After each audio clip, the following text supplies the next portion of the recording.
ರಾಜ್ಯದಾದ್ಯಂತ ನೈಋತ್ಯ ಮಾರುತಗಳು ದಿಢೀರನೆ ತೀವ್ರಗೊಂಡಿದ್ದು ವರುಣನ ಅಬ್ಬರ ಮತ್ತೆ ಶುರುವಾಗಿದೆ. ಮುಂದಿನ 24 ಗಂಟೆಗಳ ಅವಧಿಯಲ್ಲಿ ಕರಾವಳಿ ತೀರದ ಜಿಲ್ಲೆಗಳು ಸೇರಿದಂತೆ ರಾಜ್ಯದ ವಿವಿಧ ಭಾಗಗಳಲ್ಲಿ ವ್ಯಾಪಕ ಮಳೆಯಾಗುವ ಮುನ್ಸೂಚನೆಯನ್ನ ಹವಾಮಾನ ಇಲಾಖೆ ನೀಡಿದೆ. ಮುನ್ನೆಚ್ಚರಿಕಾ ಕ್ರಮವಾಗಿ ಕರಾವಳಿ ಭಾಗಕ್ಕೆ ಆರೆಂಜ್ ಅಲರ್ಟ್ ಹಾಗೂ ಮಲೆನಾಡು ಸೇರಿದಂತೆ ಒಳನಾಡಿನ ಹಲವು ಜಿಲ್ಲೆಗಳಿಗೆ ಹಳದಿ ಎಚ್ಚರಿಕೆಯನ್ನ ಪ್ರಕಟಿಸಲಾಗಿದೆ.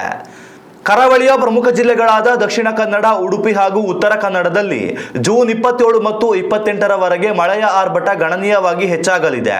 ನಿರಂತರವಾಗಿ ಸುರಿಯಲಿರುವ ಮಳೆಯಿಂದಾಗಿ ತಗ್ಗು ಪ್ರದೇಶಗಳು ಜಲಾವೃತಗೊಂಡು ಪ್ರವಾಹದ ಭೀತಿ ಎದುರಾಗಿದೆ.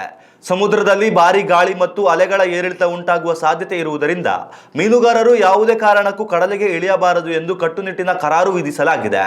ಮತ್ತೊಂದೆಡೆ ಮಲೆನಾಡಿನ ಪ್ರಮುಖ ಪ್ರದೇಶಗಳಾದ ಶಿವಮೊಗ್ಗ, ಚಿಕ್ಕಮಗಳೂರು ಮತ್ತು ಕೊಡಗು ಜಿಲ್ಲೆಗಳಲ್ಲಿ ಗುಡುಗು ಸಹಿತ ಭಾರೀ ಮಳೆಯಾಗುವ ಸಾಧ್ಯತೆ ಇದೆ. ಜೂನ್ 25ರಿಂದ ಹಾಸನ, ಹಾವೇರಿ, ಧಾರವಾಡ, ಬೆಳಗಾವಿ ಹಾಗೂ ಗದಗ ಜಿಲ್ಲೆಗಳಲ್ಲೂ ಮಳೆಯ ಪ್ರಮಾಣ ಅಧಿಕವಾಗಲಿದೆ. ಉತ್ತರ ಫಿಲಿಪೀನ್ಸ್ ವಲಯದಲ್ಲಿ ಸೃಷ್ಟಿಯಾಗಿರುವ ಪ್ರಬಲ ಚಂಡಮಾರುತದ ಪರಿಣಾಮ ಬಂಗಾಳ ಕೊಲ್ಲಿಯಲ್ಲಿ ಉಂಟಾದ ವಾಯುಭಾರ ಬದಲಾವಣೆಯೇ ಈ ಪ್ರಕೃತಿಯ ವೈಪರೀತ್ಯಕ್ಕೆ ಕಾರಣ ಎನ್ನಲಾಗಿದೆ. ಈ ಸಂದರ್ಭದಲ್ಲಿ ಭೂಕುಸಿತ ಸಂಭವಿಸುವ ಹಾಗೂ ರಸ್ತೆಗಳ ಮೇಲೆ ಮರಗಳು ಉರುಳುವ ಅಪಾಯ ಇರುವುದರಿಂದ ಕರಾವಳಿ ಮತ್ತು ಮಲೆನಾಡು ಭಾಗಗಳಿಗೆ ಸಂಚರಿಸುವ ಪ್ರಯಾಣಿಕರು ಮುನ್ನೆಚ್ಚರಿಕೆ ವಹಿಸಲು ಸೂಚಿಸಲಾಗಿದೆ. ಒಟ್ಟಿನಲ್ಲಿ ಕೃಷಿ ಚಟುವಟಿಕೆಗಳಿಗೆ ಈ ಮಳೆ ವೇಗ ತಂದಿದ್ದರೂ ಸಾರ್ವಜನಿಕರ ದೈನಂದಿನ ಜೀವನಕ್ಕೆ ತುಸು ಆತಂಕ ಸೃಷ್ಟಿಸಿದೆ. ಉತ್ತಮ ಸಂಸ್ಕಾರಯುತ ಶಿಕ್ಷಣದೊಂದಿಗೆ VSS English medium CBSE school Udupi Muddur.